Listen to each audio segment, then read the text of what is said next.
guys, it's Amy again from Ara Ara here for another episode of Kotaro Lives Alone. And we're on the second to the last episode, episode 9.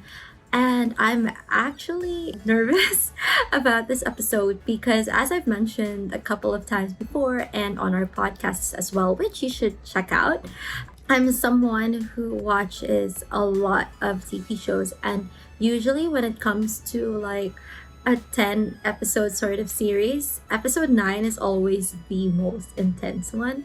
So I'm pretty nervous. I mean, Kotaro Lives Alone is already a very emotional show, and now we're on episode 9.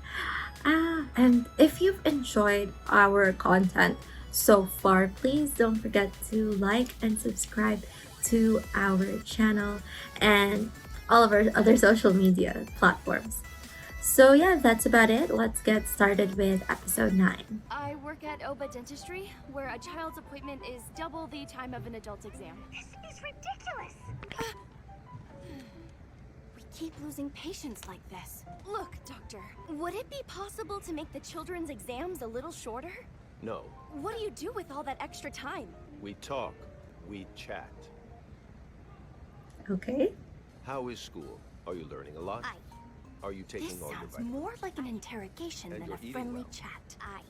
In fact, this morning I even added an egg. I just don't get it. I saw you eavesdropping. I'm sorry, sir. I was just curious about all that time you spend chatting with the kids. All right, KODOMOi, you're up.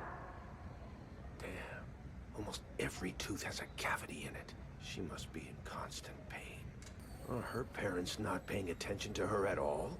Dr. Oba, KODOMOi's in the waiting room. She wants to see you. Can we squeeze her in? We're full today. Tell her next time she needs to come with her mom. That was it. That was the last time I saw her. The girl in the article is her? Wait, Dr. Oba, you think that's why Kotaro had so many cavities? I do. But I think he's doing better now. I don't know what changed, but it's clear his situation has improved. Sometimes cavities can be a cry for help that no one else can hear. I promised myself I would listen more closely from then on.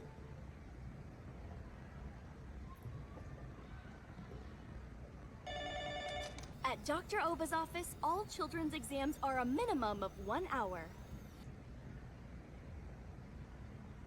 That's a good doctor. Actually watches up for his patients. What are you doing? What's with the sign? A rainy day tradition. My umbrella sharing campaign. A public service I offer on rainy days that was taught to me by my mentor. Mentor? Mentor. We said it at the same time. Mind sharing your umbrella with me again today?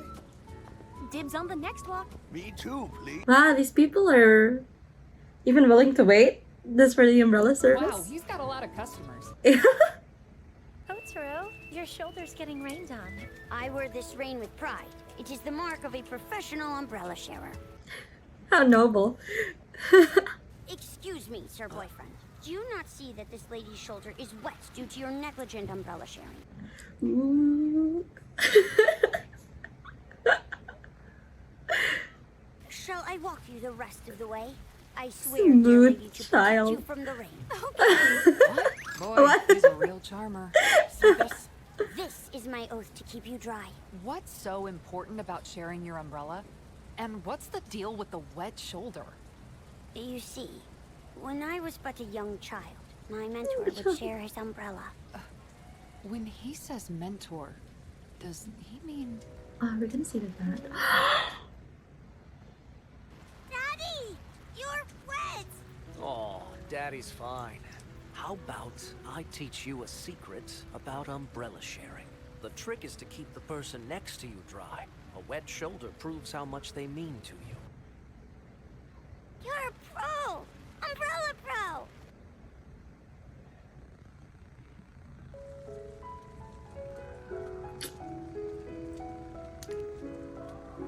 There will come a day when I'll share an umbrella with my parents, and my wet shoulder shall prove my love for them.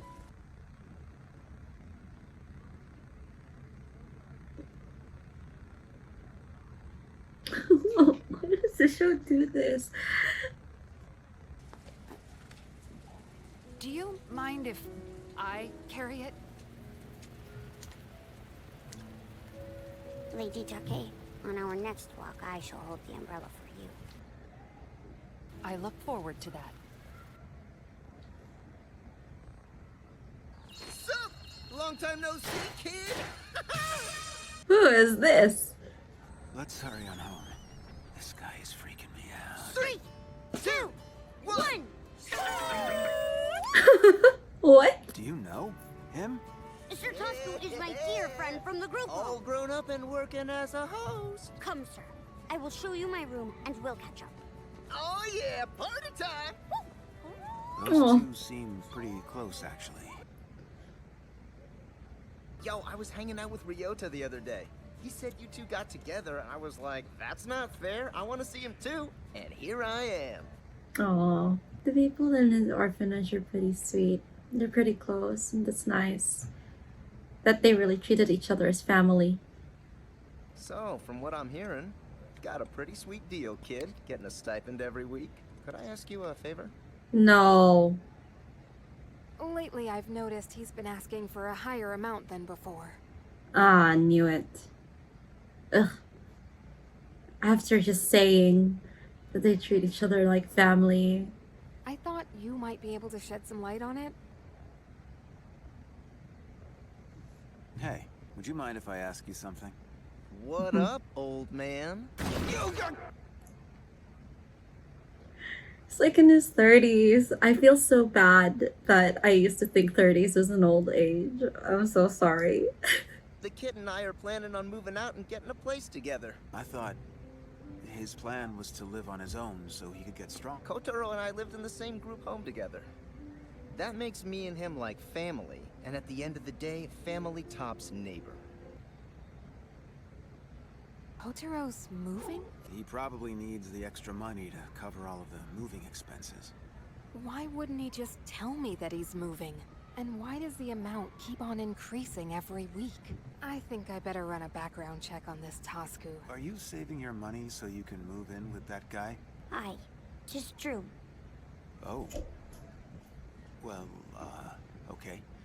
I just wanted to make sure it was true. Hey, Kotaro, what are you doing? Stop it, don't do that. You gonna clean that up? Oh, cool, that looks like a fun game. Yay! Tessaco's doing it too. Try? There's some for everyone.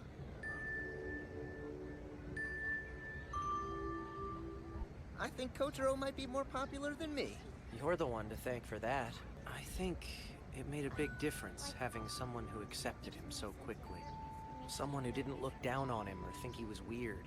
You made him feel safe enough to open up to everyone else. No big deal, he just needed someone to be his friend. He's a good guy. I can't find her wallet. Give it back, Tosco. You thief. Whoa, whoa. Yeah, you know he did it. Sir Tosco is falsely accused. Let me help you to find your wallet so we can clear his good name. I am pleased we were able to prove you innocent. It was pretty cool of you to have my back and stand up for me like that. Thanks.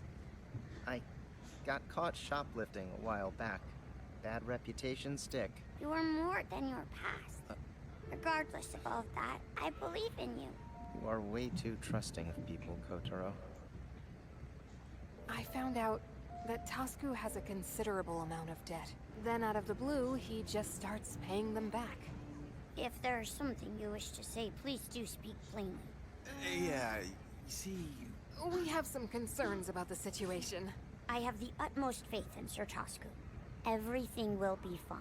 This will be the last time we speak of the matter. Well, You've been collecting money from Kotaro. You've actually been using it to pay off your debts. This has nothing to do with you. This is between me and Kotaro. so you would say that you have faith in him. What's with the third degree today, old man? Well, he said he had faith in you! Sir Tosku. Yo, kiddo? Get a side gig picking up trash somewhere? No, I was working on something for you. So, hey, was that old man neighbor of yours and the lawyer chick, were they over here saying a bunch of stuff about me? Aye. No doubt they wanted to tell me that the only reason you are here is to steal money from me. But you don't believe any of that nonsense, do you? Yes, as you are lying to me right now. You are not a very good liar. So I did not need them to tell me. I already knew the truth. The pointer finger on your left hand would twitch whenever you told a lie. I noticed it at dinner when you first came over to visit. That doesn't mean anything. You are misunderstanding me. I do not care that you lie. Here. You will find it is the same amount as last week. Huh? Why are you hesitating? I don't understand. You said to me, you thought that I put too much trust in other people. Tasku, my sentiments from that day have not changed, nor will they ever. Sir Tasku, I will always believe in you no matter what. Even if you betray me, I will not care. I will still believe in you, because you are my friend, and I want to believe in you. Sir Tasku, please take this. It is heavy. It is just a small parting gift for you. I wanted to be able to give you something that I had earned by the sweat of my own brow. So I collected all the cans I could find. The thought of you and I living together brought me endless joy. But you knew I was lying. It doesn't matter that it was a lie, for it still filled me with happiness.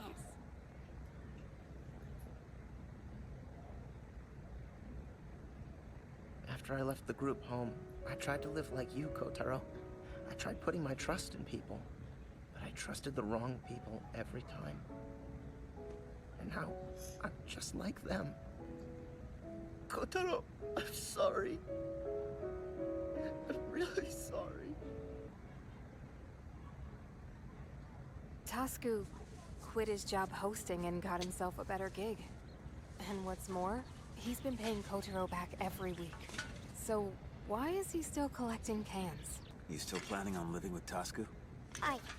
Someday we shall build a house as big as a castle to live in. Yeah? Well, that's gonna take a lot of cans. There's no need to be jealous. I'm not jealous! Tasku and Sir Ryota, Sir Karino, Lady Mizuki, Sir Tameru, Lady Takei, and Lady Kobayashi. And so many others. I want to be sure we can always be together. That is my new dream.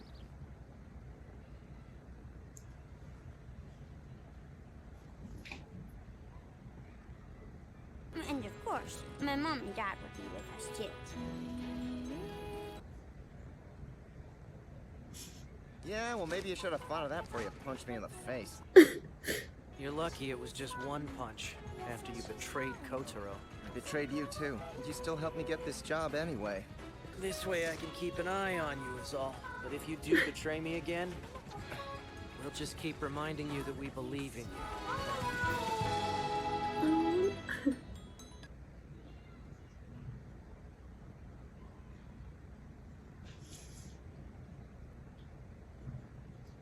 So the first part of the episode about the dentist, that line where he mentions about how cavities are a sign of being neglected and is a scream for help, really struck me because I never really saw it that way. But if you do think about it, the fact that a child has cavities just shows that their basic needs are not being met. They aren't able to eat proper food and they aren't getting their teeth cleaned. And it's a silent scream, one that you will never hear and only a few get to know. And I hope more doctors are able to see a show like this, or I don't know, like, because it would just be sad if it's like a real life experience, but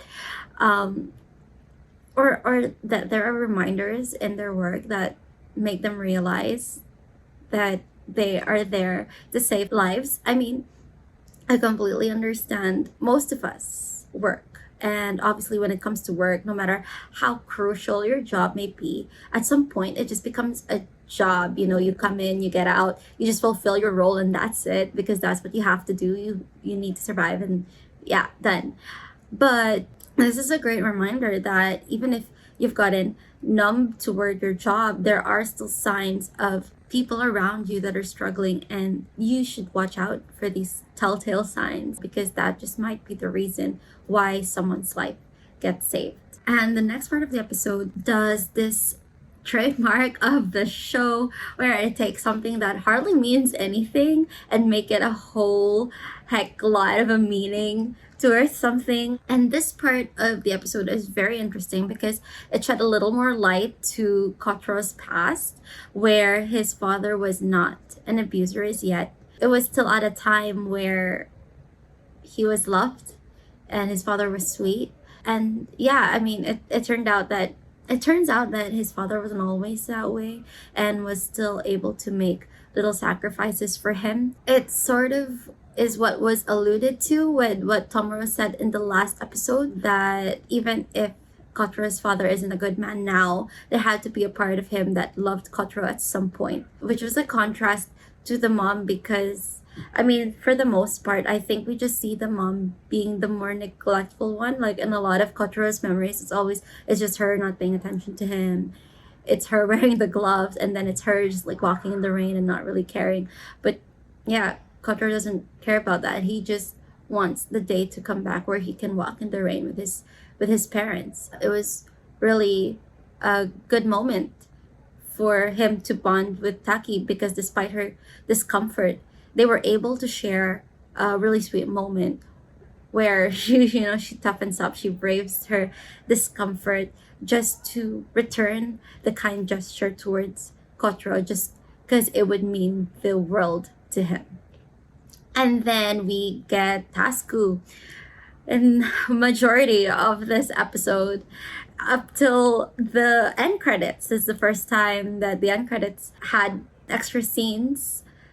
And yeah, like I said, it's always episode 9, guys. If you're watching a show, or a 10 episode show, always be wary of episode 9. Okay, so back to Tasku. He was considered one of Kotaro's closest friends in the orphanage. They were there for each other in the past, and he is a big reason as to why Kotaro didn't feel too alone in the group home. He didn't make him feel out of place or weird. He didn't understand what Kotaro's actions were. We don't really know why Kotaro was removing the cotton from the pillow, but he just turned it into a game, and that way people were able to embrace Kotaro as part of their new member of their family and didn't outcast him. But unfortunately, life happened after Tasku left the orphanage, and again, just like I mentioned in the previous episode, sort of how the same water that boils the egg softens the potato, life was cruel to Tasku, and he tried to get away from the cruelty the only way he knew how, by being as cutthroat as the people that harmed him. And we end up seeing him do that to his own friend. He's gotten through the toughness of life that he's forgotten how there are people that aren't there to hurt you, and he's forgotten how he and Kotaro were able to get to the point of the friendship that they were able to. And well, Kotaro is a smart boy, just like with Ayota, the private investigator. He knew what they were up to, and he knew that he was being used. And like I said in that episode and a lot of other episodes, that aside from being a smart and observant boy, Kotaro is also a very kind-hearted and forgiving person. He sees the best in people. He sees their good side even if they hurt him or betrayed him, because he knows that there is a good side to people even if it's such a small part. And if that small part exists, he wants to believe in that small part, even if it hurts him in the end. And he believes in being kind towards people who hurt you and to forgive them in its entirety, and even choose to help them even more. And it's not a trait that you see in just anyone or in the world, especially like in the world of adults. You don't see that same trait of softness and kind-heartedness that Kotaro is able to show. Like the whole turn the other cheek sort of attitude. And at least the show sort of had a feel-good tune to it. Kotaro's belief did go somewhere. His friend was able to realize that despite life being cruel, it's not completely all that bad, because there are people that care about him and are willing to believe in him until he gets his act together. And that makes him realize that these are the people that he should not betray and he should care about. And the thing about this occurrence is that it just makes the proclamation that Kotaro had at the end, where he wants to live in a big castle with all the people he cares about, it makes you want to believe in it as well. Just the way that Kotaro believes in people, even if it seems impossible to believe in them because they're really mean. You want to believe in the proclamation you had, because if this kid can believe in things and in someone even at the toughest points of his life, then why not be there for him and believe in his dream as well? So yeah, that's it for episode 9 of Kotaro Lives Alone. I hope you enjoyed this episode. If you enjoyed watching with me, don't forget to like and subscribe to our channel, and you can follow me as well at Hasta La Vista Amy. Alright, and I'll see you for the last episode next time. Bye! Ara Ara.